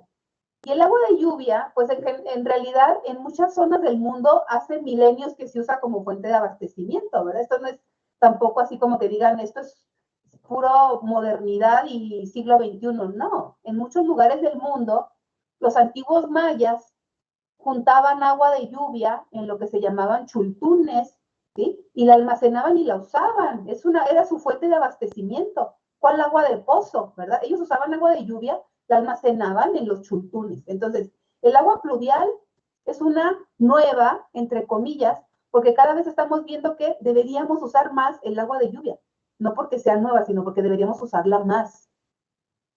Y el agua de lluvia se suma a otras aguas que pues a lo mejor nos da asquito volverlas a usar, pero la situación actual nos obliga a considerar estas aguas como para ciertos usos que antes no estaban como que muy en nuestras opciones posibles. Vean, por ejemplo, ahora las aguas grises que les decía, ¿no? Que yo trabajo con estas aguas. Las aguas que producimos en las casas, que salen de lavar la ropa, que salen de bañarnos, pues son aguas que tienen una calidad más o menos buena y que si le damos un tratamiento muy sencillo, pues las podemos usar en nuestra casa. Antes a lo mejor no lo hubiéramos pensado, pero ahora la situación es tal que esas aguas grises pueden ser una solución a una situación de escasez. Les hablé de que también trabajo yo con el agua de escorrentía urbana, es el agua de los charcos, de cuando llueve. Es un agua que no nos suena como que podríamos tomarla, pero que la situación nos obliga a pensar en esa agua como una posible fuente de abastecimiento. Y la situación es esta, vean, estas son, por supuesto, el agua residual tratada. Y vean también, esta es una fuente de agua muy bonita, que ahí en las localidades donde ustedes están en Veracruz puede ser una muy buena opción. En otros lugares es impensable. En el norte de México, por ejemplo, es impensable. Pero en Veracruz sí que se puede. En ciertos ecosistemas es posible. A lo mejor ustedes han visto esto, jóvenes galenos. Estas mallas, a lo mejor las han visto ustedes, ¿sí? Estas mallas son las que nos permiten hacer, vean qué bonito nombre tienen, cosecha de niebla. ¿Las han visto por ahí en sus lugares de origen? No de origen, perdón, ahí donde viven en Veracruz, en Córdoba, preciosa, que ahí se puede hacer esto. A ver si me dicen ustedes. ¿No las han visto? ¿No? Doctora. ¿No? Cuando las vean, estas mallitas, esto es cosecha de niebla. Entonces, en los lugares donde muy húmedos, ¿verdad? Y algo fríos, se puede captar el rocío de la mañana. Si vean, se ponen estas mallas que funcionan, a ver si se acuerdan de este concepto que vimos en la primera sesión, como núcleo de condensación. Estas mallas lo que hacen es hacer que el rocío, ¿verdad? Que esta nieblita de la mañana se condense en la malla, y estas mallas lo que hacen es hacer que se condense y se van goteando el rocío, se condensa, ¿sí? Y por eso hay un tubo aquí. Este tubo esta es una canaleta abierta que está juntando todas las gotas de lluvia que se condensan en la malla. Entonces, esta se llama cosecha de niebla, y es agua que está perfectamente limpia, ¿sí? Si esta malla se mantiene limpia, esta gente puede tomarse esta agua perfectamente, ¿verdad? Se clora un poquito y ya está, esta agua se puede tomar directo, ¿sí? Es prácticamente igual que el agua de lluvia, tiene muy buena calidad esta agua. Repito, se puede hacer esto en ciertos lugares, en Córdoba, Orizaba, en un montón de lugares de Veracruz muy húmedos se puede hacer, pero en otros lugares, en el norte de México, pues cuál niebla, ¿no? Cuál rocío matinal, no hay, pero en muchos lugares sí se puede hacer, y es una fuente alternativa de agua de abastecimiento. Esto que ven ustedes acá es un prototipo, que realmente permite potabilizar el agua de una taza de baño. A esto vamos a llegar, jóvenes. No hay barrera, hasta ahorita la tecnología permite hacer esto. Esto que está haciendo esta persona es tomar agua, ¿sí? Que la misma taza de baño potabilizó. Esto es un prototipo un tanto de exhibición, ¿sí? Es costoso hacer esto, es costoso. Pero hasta cierto punto, si nosotros le bajamos al agua del baño, ni de chiste podemos pensar que eso se puede tomar. Pues no, cuando le acabamos de bajar, pues lo que menos es, ya no queremos ni verlo, lo que queremos es bajarle, ¿verdad? Que se vaya de nuestra vista. Pero esa agua, si tenemos un tren de tratamiento adecuado, esa agua se puede volver potable, ¿sí? Obviamente la tecnología es costosa, ¿sí? Y esto es bastante costoso, pero pues hacia allá vamos, ¿sí? Estas tecnologías en algún punto pues van a tener que ser más accesibles, porque con el agua no tenemos opción, ¿sí? Les voy a mostrar algunos ejemplos, ¿sí? Esta foto de momento es pura curiosidad y es como un poco para retarlos, ¿verdad? Para que ustedes se pongan en esta situación de, ¿en serio? O sea, ¿cuándo nos vamos a tomar el agua del drenaje, el agua negra, el agua asquerosa, llena de Escherichia coli? ¿Cómo no la vamos a tomar? Pues miren, sí se puede, ¿sí? Sí se puede. ¿Es barato? No, no es barato. Ya no me queda tiempo de que les presente esto, pero sí les quiero hablar de qué podemos hacer. Miren, les voy a hablar de esto. ¿Qué hacemos con el agua residual tratada? Miren, desde hace, como indica aquí la diapositiva, ustedes lo pueden googlear, si no me creen, lo pueden googlear, pero en esta ciudad de Namibia, Windhoek, esta ciudad es muy conocida porque desde hace más de 50 años, ¿sí? Obviamente Namibia, esta ciudad está en un lugar muy desértico. Aquí no parece, pero este es un desierto muy rudo. ¿Sí? Y aquí el agua de abastecimiento es tan escasa que desde hace más de 50 años esta gente trata el agua negra que producen los pobladores, ¿sí? La trata mediante un proceso que se llama de barrera múltiple, es decir, hay uno y otro proceso tras, es un proceso muy caro, ¿eh? Esto es extremadamente caro, pero, ¿sí? Fíjense, acá hay agua residual tratada ya tratada por lodos activados, ¿eh? Lodos activados que aparte pasaron, ¿sí? Por un proceso de lodos activados y por eso aquí dice tratamiento terciario, es decir, agua que pasó por el proceso de lodos activados que les expliqué antes y luego pasó por un proceso por un filtrado de carbón activado y esa agua todavía sufrió todo esto. Entonces, ¿qué teníamos? Agua residual negra, de esa del drenaje.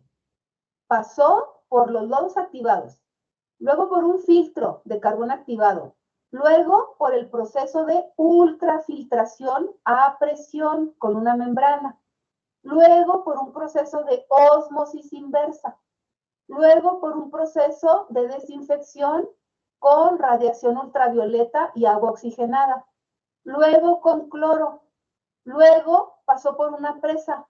Aquí se mezcla en cierta proporción, ¿sí? Me parece que es mitad y mitad, con agua de superficial. Luego, el agua pasa por una por otra potabilización, ¿sí?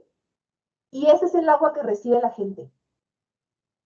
Pero en la base, jóvenes, era agua residual tratada. Agua negra. Ellos toman agua negra mezclada con agua de presa. Fíjense. Entonces, esto ya se hace desde hace más de 50 años. Ya se hace. ¿Y por qué se hace? Pues porque no tienen de otra. Porque la población es tal que esa presa que tienen no basta para abastecer a la población. Entonces, toman agua negra para acabar pronto. Otro ejemplo. Otro ejemplo. Esta marca de agua se llama New Water. Es una marca de agua que se produce en Singapur.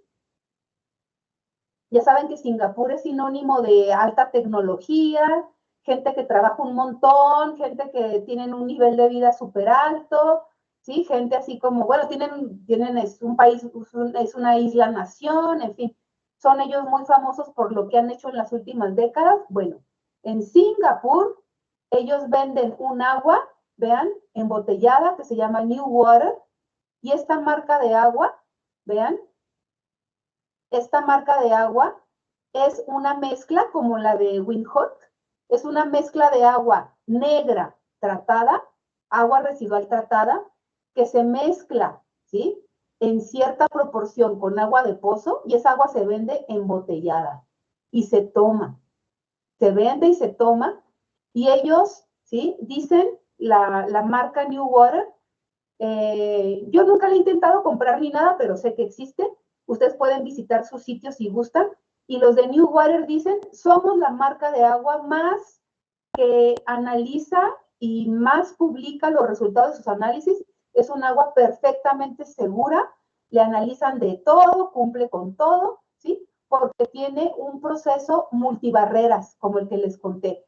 Un tren de tratamiento muy grande, muy largo, muy costoso, porque en Singapur tampoco abunda el agua, ¿sí? Están rodeados de mar, tampoco abunda el agua, bueno, la cuidan mucho. Y entonces, ¿qué hacen? Usan el agua tratada, vean, la tratan por lodos activados, agua negra, repito, agua negra, ¿eh? El agua negra pasa por el proceso de lodos activados, pasa por un proceso de microfiltración, proceso de ósmosis inversa, radiación ultravioleta y ¡pum! Les queda su agua embotellada, lista para tomar, como si fuera Bonafont, como si fuera aguaciel, lo que les guste. Entonces, todo esto pues ya es como una necesidad y evidentemente esto todo se reduce a un problema pues de costos, jóvenes, es un problema de costo. ¿Quién puede pagar estos procesos? ¿Quién puede pagar hacer todo esto al agua? Pues en Singapur se puede. ¿Quién puede potabilizar el agua de mar y usarla? Sí se puede potabilizar el agua de mar, claro que se puede, pero ¿quién puede pagar eso? Pues los saudíes, los kuwaitíes, ¿no? Allá en los Emiratos Árabes, en Qatar, esa gente que vive con puro petrodólar, ¿no? Entonces sí se puede, pero eso cuesta, ¿sí?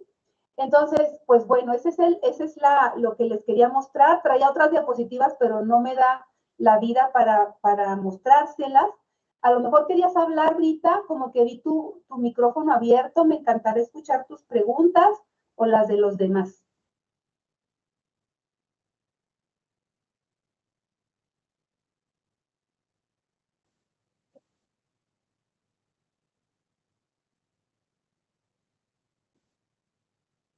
Uh -huh.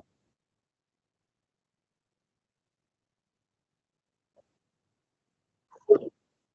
Ah, sí, claro. Sí, claro. No es para, sí, claro, Rita, no es para que la compre. Aparte, ellos tienen esa necesidad, o sea, esa es un agua que se comercializa allá, ¿no? Yo se los menciono por curiosidad, o sea, no es para que no tendríamos nosotros de momento necesidad de importar esa agua, no para nada. Y como dices tú, quién sabe cuánto cueste, ¿no? Pero les muestro esos ejemplos para que vean que, pues, haciendo el tren de tratamiento adecuado, se potabiliza todo, se potabiliza todo, ¿no? Se potabiliza el mar, por supuesto. Se potabiliza la orina, por supuesto, lo hacen allá los astronautas. Se potabiliza el agua negra, por supuesto. Sí, claro que se puede. Pero ahora sí, el costo, ¿sí? ¿A qué costo? Ahí está lo complicado. También en nuestro México mágico, pues tenemos plantas desalinizadoras, por supuesto, que desalinizan el agua de mar para abastecimiento, pero ¿a qué precio? Esto es muy costoso, ¿sí? Entonces, sí tenemos esas plantas, en Sonora por ahí sé que hay varias, ¿verdad? Pero eso es costosísimo. Y si ya le invertimos tanto a todos los garrafones y a todo lo que hacemos para tener un agua de una calidad más o menos, pues ya se imaginarán que el futuro lo que nos pinta no es la falta de tecnología para tratar el agua, sino la falta de poder pagar el costo que esos tratamientos implican y de estar en manos de compañías que van a regular esa calidad, ¿verdad? También ese es otro costo, ¿verdad? Entonces, pues así están las cosas. Y esto del primer mundo también es relativo, Rita, porque a lo mejor no sé si ustedes han escuchado, ahorita que estamos todavía en este periodo olímpico, todo el chisme que hay con las aguas del río Sena, en donde están ocurriendo las competencias de las Olimpiadas. A lo mejor han estado escuchando ustedes ese chisme. Que luego terminamos siempre esta clase con chisme, pues ¿por qué no terminar nuestra última clase antes de que vean a otro profesor que no es tan chismoso como yo? Pero a lo mejor han ustedes escuchado este compromiso del gobierno francés, primer mundo, del gobierno francés de dejar completamente limpia el agua del río Sena, que atraviesa París y donde es un río que también, o sea, tiene muchos años de no ser un río donde la gente se pudiera bañar ni nada, porque era un río muy contaminado. Entonces, a lo mejor saben de este asunto, a lo mejor han escuchado algo y lo No, quieren doctora. comentar. A ver, Yacer. No, doctora. No, en mi ¿no? caso no. Ok. Yo sí. ¿No es donde supuestamente la presidenta creo que se metió al río para demostrar que no estaba contaminado o algo así? Sí, así fue, así fue. Resulta, Rita, que la alcaldesa de París fue la que dijo, el agua va a estar limpísima y para probarlo me voy a meter al agua, ¿sí? Y se va a meter el presidente, dijo ella. Y sí se metió ella, pero el presidente no se metió ella. Se metió para, fíjense que antes, ya termino pronto, no les quito muchos minutos. Fíjense que antes, cuando se inauguraban las primeras, bueno, algunas plantas de tratamiento por ahí en los años 50, en los años 60 del siglo pasado, fíjense que los gerentes de las plantas les gustaba, para demostrar que su agua estaba muy limpia, muy bien tratada, les gustaba tomarse un vaso de agua, del agua tratada frente a la gente, ¿no? Lo hacían, pero luego dejaron de hacerlo por razones obvias, ¿eh? El agua de una planta de tratamiento de lodos activados, vaya, no queda apta para consumo humano. Hay que hacerle todos los procesos que les comenté, ósmosis inversa, ultrafiltración, todo esto hay que hacerlo después. Antes lo hacía, pero ya no. Pero la presidenta, siguiendo esa tradición, la alcaldesa de París, les dijo, el agua va a quedar limpia y se metió y pues ahí ya hubo algunas competencias, me parece que no estoy, desgraciadamente no estoy muy al tanto, pero hubo algunas competencias por ahí, pero primer mundo, dicen ahí, le metieron un dineral, dicen ellos, un dineral, el agua quedó limpia, pero el chisme que les quería contar es que una atleta, una chica, no sé de qué disciplina exactamente, creo que era triatlón, ¿sí? Creo que una chica de la delegación de Bélgica se metió, se enfermó, le dio una infección con Escherichia y la delegación belga dijo, renunciamos, no vamos a participar. No queremos ya participar, bórrenos de la lista porque el agua no es segura. Esa es una noticia como de ayer o antier. Entonces, suena fácil invertir a descontaminar el agua, suena fácil, pero creo que le metieron mucho dinero y aún así es complicado llegar a los niveles que se requieren para que el agua sea apta para nado, para tomar. Es complicado y a lo mejor la inversión no fue suficiente. Sí, Mónica, gracias por intervenir, Mónica. Ay. Hola, doctora. Bueno, yo estaba leyendo, vi un reportaje previo a eso. Ajá. Y mencionaba que sí habían, como dice usted, contratado incluso 2 veces un servicio de limpieza que había costado miles de millones de dólares. Incluso los franceses habían hecho una protesta por haber gastado tanto dinero en eso. Así es. Y si habían logrado en las 2 ocasiones que lo pagaron, llegar a que el agua fuera apta para que nadaran los deportistas. Pero mencionaba que, o sea, una cosa era limpiar el río como tal, pero que como, pues cuando llovía, todas las canaletas y todas las calles, por decir, estaban dirigidas hacia el río Sena, o sea, una forma de desahogar, por decir, la ciudad. No había forma de controlar que si llovía en estos días, no volviera a contaminarse. Entonces, lo que usted comenta de cuando se metió la alcaldesa de ahí de París y me parece que otros 2 políticos, incluso sus mismos atletas de ellos fueron ahí a nadar para comprobar que era apto, pero eso fue después de la segunda limpieza que pagaron. Entonces ahí habían hecho igual pues las pruebas químicas para ver que no hubiera contaminación, pero desafortunadamente en estos últimos días pues hubo lluvia y supone que por eso fue que pues otra vez se contaminó. Claro, ¿se acuerdan? Eso se llama, claro, muy bien. Gracias por tu intervención, Mónica, porque esto nos ayuda a cerrar el círculo, ¿no? Si se acuerdan, cuando hablábamos de fuentes puntuales y difusas, ¿no? El agua de lluvia que toca la superficie es el agua de escorrencia urbana. Y esa agua escorrente urbana que llega al SENA es la contaminación difusa que vimos por ahí en la primera sesión, que tanto cuesta contener, ¿no? Porque esa contaminación, ¿de quién depende? Pues del señor que anda paseando al perrito, ¿no? El perrito defeca en la banqueta, él la levanta o a lo mejor no, ya tenemos ahí lo incontrolable, el factor humano que no se controla. Y gracias por intervenir, porque justamente esto nos lleva, ¿sí?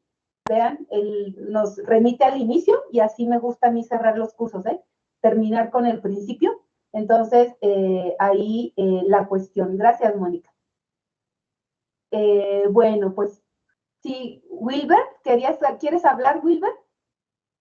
Hola, doctora. Sí, yo nada más tengo una duda, realmente no recuerdo si se comentó, pero recuerdo que en la clase pasada hablamos del cuadro de Semarnat, que sobre como los límites permisibles, pero nada más tenía la duda porque nosotros, por ejemplo, a veces en algunos factores que también medimos, vemos que en cuanto a normativas internacionales, a veces como que estamos muy laxos. Entonces, mi pregunta iba dirigida a que, en su experiencia, no sé qué tan rígido, qué tan laxo es este cuadro que la normativa mexicana maneja. O sea, ¿realmente sí es muy buena o No, qué opina usted? no, sí es muy laxa, Wilber. Para cualquier parámetro que tú tomes, tú, por ejemplo, para agua potable, nuestra norma es la 127, la de la Secretaría de Salud. Y los parámetros como de referencia mundiales son los de la OMS.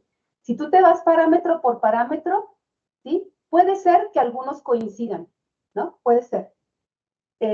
Pero muchos parámetros son más altos los mexicanos que los de la OMS. Es decir, la norma te admite más contaminación. Lo vimos para el arsénico, la norma mexicana es más laxa. Se los menciono para el manganeso, ¿no? Que es otro valor que conozco por mis proyectos. La OMS da un valor y en México damos otro más alto. Casi que se repite un montón completamente. Eso es para agua potable, pero también para la norma 001, que no es para agua potable, sino para agua que se va a descargar, también la norma es muy laxa, Wilber, es extremadamente laxa. Pero aún así, pues no se cumple, porque otra vez la gente se queja, no quieren cumplir con la norma, ¿sí? Entonces, hay mucho problema, pero no, la norma en general es laxa, Wilber. Y otra cosa, contempla muy pocos parámetros. Hay muchos otros que no contemplan. Entonces, es otra faceta del problema, Wilber. Ok, de acuerdo, doctora. Y gracias por comentar, gracias por participar, por seguir acá. Rita, sí.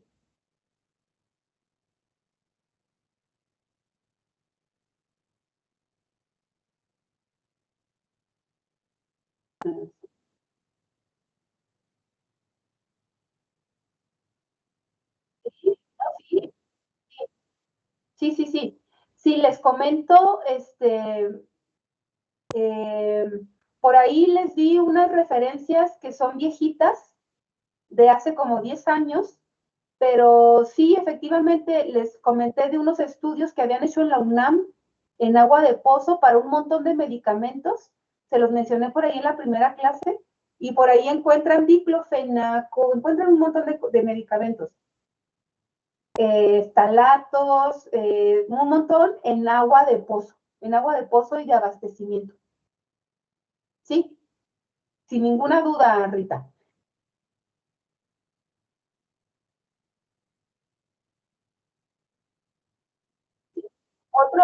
Otro que se encuentra un montón, que siempre lo miden, la carbamazepina, por ejemplo. No nada más así como lo muy común, como el paracetamol y el diclofenaco, pero también como productos pues como de más especializado, ¿no? Como tratamientos más específicos.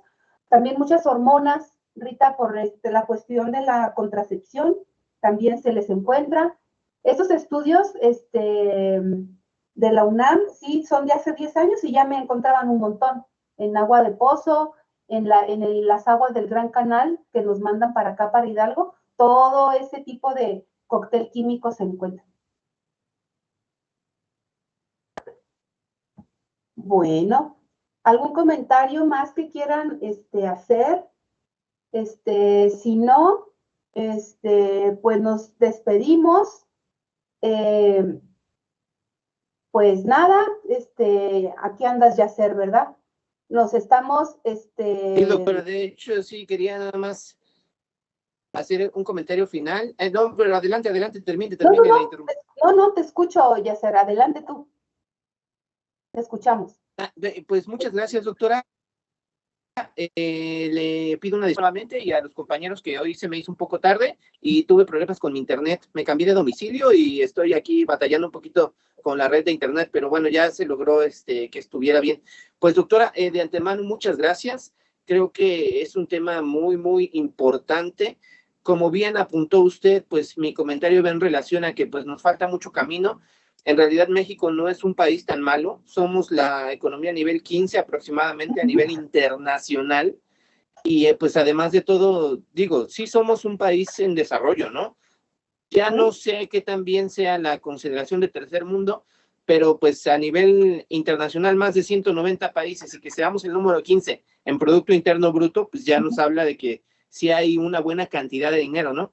Pero bueno, como decía usted, pues la cuestión de inversión y las diferentes formas que vamos a ir viendo de cómo reutilizar el agua, creo que vale la pena el tenerlo en consideración y pues a nosotros en lo personal pues nos sirve muchísimo para la cuestión de la contaminación, los contaminantes. Muchas gracias, doctora, por su tiempo. Para todos los compañeros, igual me gustaría que le pudieran dar un comentario a la doctora en agradecimiento y retroalimentación. Fue por la doctora que pudimos tener este curso. Se pudo lograr, de hecho, que los otros profesores se integraran para poder dar mayor abordaje a los temas desde una perspectiva más específica por la línea de investigación que cada profesor tiene. Entonces, doctora, créame, el agradecimiento que le tengo es muy grande. De nuevo, le insisto, por las cuestiones que ha habido, que tuvimos que cambiar de plataforma, esta cuestión, es el proyecto piloto, pero me gustaría que se continuara como hablamos en algún momento. Sí, claro. Créame que la cantidad de conocimiento es invaluable. Créame que creo que se ha ido cumpliendo el objetivo de poder pues tener esta capacitación. Les recuerdo a mis compañeros, pues los temas son los temas que vienen en el examen de certificación. En su momento, al inicio, antes de iniciar este curso, platicábamos con la doctora y decíamos, bueno, una de las cosas que nos va a dar la evaluación también del curso va a ser que también nos vaya en el examen de certificación para aquellos que terminamos la especialidad en este año y que lo vamos a presentar en febrero. Ojalá que lo logremos presentar bien, ¿no? Sí, claro. Pero doctora, en realidad, pues, invaluable el apoyo que usted nos está dando, por la confianza que tengo con mis compañeros, pues ahí escuché, no sé si sigue conectada Mónica. Ahí Mónica, no sé si una retroalimentación, Mónica. Pues si gustan, Yacer, a mí sí me gustaría, a lo mejor lo hacemos para el final, un formulario de retroalimentación para los 4 profesores, a lo mejor sería bueno para que lo llenen quienes aguanten todo. Entonces, a lo mejor lo hacemos, ¿qué te parece? Para que ahí, de momento, si están cansados o si no quieren hacerlo de momento, sí me gustaría que lo hicieran, para tener nosotros ese comentario, ¿no? Sí me gustaría que lo bueno, que fuera algo más concreto, como por escrito, un breve comentario de cuál temas no se entendió nada o se hubiera podido eliminar, en fin. Sí nos interesa bastante, independientemente de si quieren hacerlo verbalmente ahorita o no. Claro, ok, entonces, pues, sí alcancé a hacer la grabación, doctora, entonces la subo al finalizar. De mientras, pues, le insisto, muchísimas gracias por poder hacer este curso posible, por compartirnos su conocimiento y por toda su buena actitud. Créame que es un ejemplo que queda para todos y pues que podamos aprovechar este conocimiento para bien. Muchas gracias, doctora. No, pues a ustedes, ¿verdad? Qué gusto verlos aquí participando, interesados y todo. Y pues lo de siempre, ¿no? Yo estoy un poco retrasada ahí con juntar sus respuestas a las actividades. Muchos ya, como yo me confío un poco porque como se califican solas, pues bueno, tengo que hacer un concentrado, lo haré en estos días. Yo subo mañana la última actividad y pues ya saben, ¿no? Lo que quieran preguntar, quieran estas dudas que puedan surgir. Oiga, ¿cómo es posible que que digan que este proceso hace, lo que sea que se les ocurra acerca del asunto del agua, pues me lo pueden preguntar aún cuando ya no estemos en las clases, ¿verdad? Conforme sigan avanzando y ojalá que se sigan sintiendo pues cómodos y que pues que sigan que siga haciendo esto de provecho para ustedes con mis compañeros, ¿no? Yo le enviaré un comentario, me parece que sigue el Carlos Lucho, que él es el que más experiencia. Exacto, sí. Sí, ¿verdad? Es el que más experiencia de nosotros tiene en toxicología, tiene un postdoc en toxicología, entonces es el que más cercano está a ustedes de nosotros. Entonces, pues aprovechenlo, ¿verdad? Yo le mandaré un recordatorio de que ya le toca. Entonces, ahí ellos están recibiendo todos estos mensajes de los lunes, entonces, pero yo le mando el recordatorio para que van a entrar en otra lógica, ¿verdad? En otro tipo de dinámica, pero bueno, qué bueno que ojalá vamos a esperar así, que esté todo sirviendo para su certificación, y pues fue un gusto, Yacer. Luego tú y yo seguimos en contacto, ¿verdad? Para las cuestiones administrativas que por ahí acordamos, pero fue un gusto y pues aquí seguimos, a la orden para lo que se les ocurra en cuanto a comentarios y dudas o lo que sea, ¿va? Muchas gracias, doctora. La constancia de IMSS se la hago llegar en estos días, ya me la van a mandar, y la constancia de V todavía no me la mandan, pero en cuanto me llegue se la envío.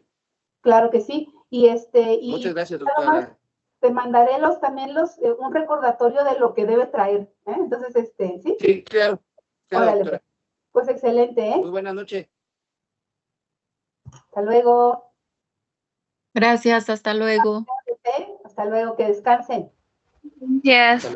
Hasta luego, doctora.